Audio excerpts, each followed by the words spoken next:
Now, you know about the 5 members of the House who have said throughout December that they will not vote for Leader McCarthy. Well, you might want to add, as Logan just mentioned, 9 more no votes to those 5. 6 current House Republicans and 3 Republican representative-elects who will get sworn in tomorrow signed a letter, this letter, in response to House Minority Leader Kevin McCarthy's bid for the speakership.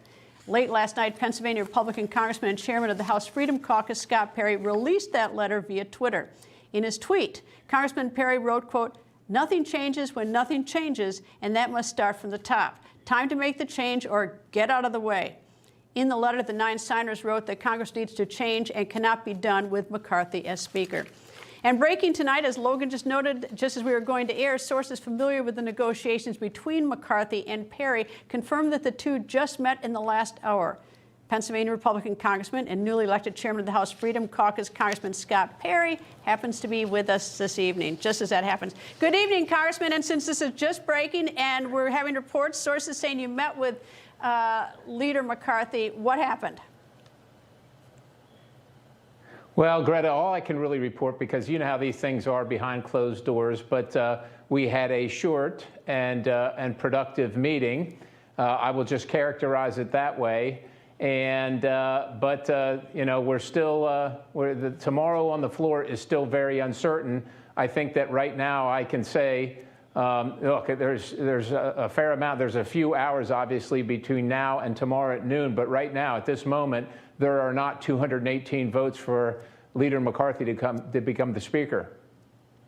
All right, you said it was a productive meeting. Could you define productive for me?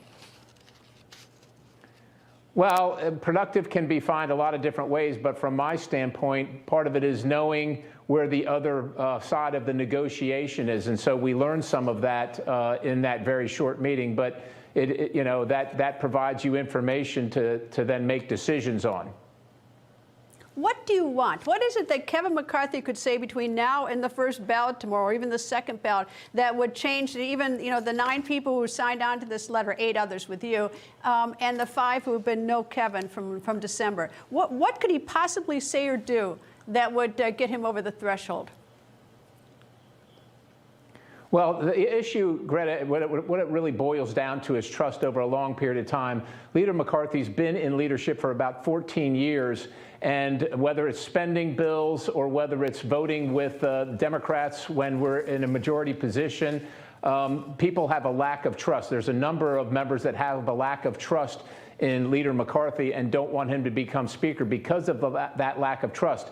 And since trust can't be built over a period of 60 days or something like that, other things would have to be done to make up for that. So, for instance, we would need a majority of the seats on the Rules Committee or the Appropriations Committee, or both of them, things like that.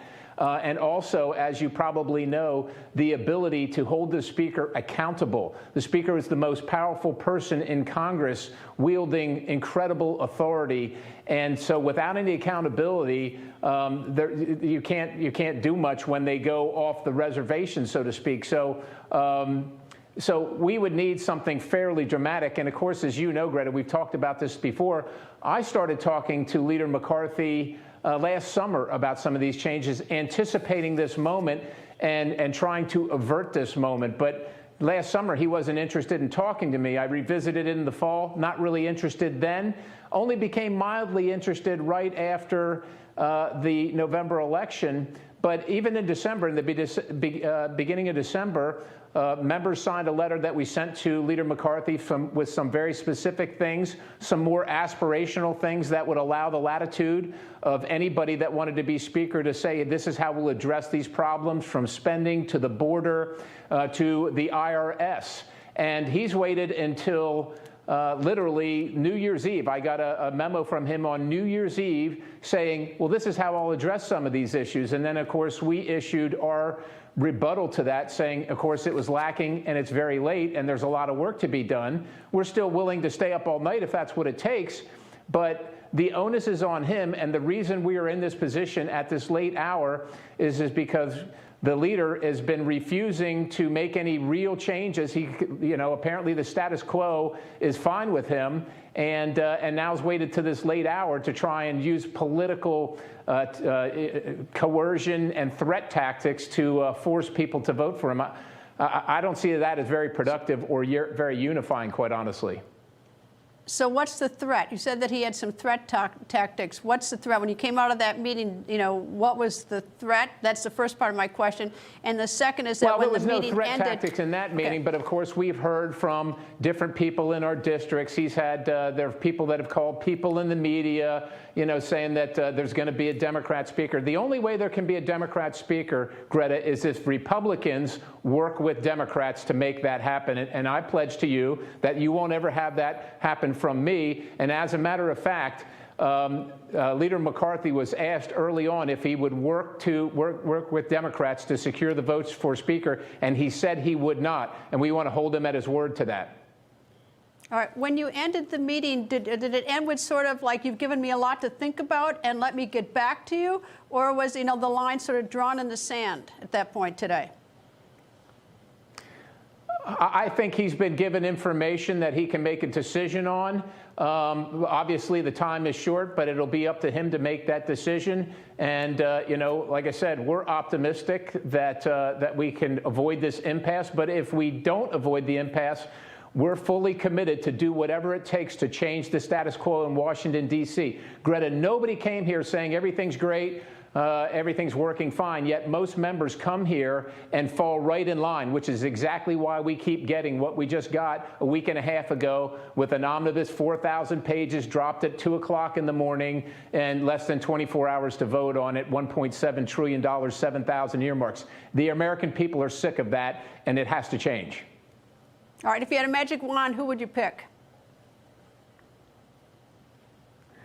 I can be for anybody that's willing to dramatically change the status quo in Washington, D.C., to rock the foundations of the swamp and move in a new direction that respects the will of our voters. Anybody. I'm willing to support anybody that's willing to do that.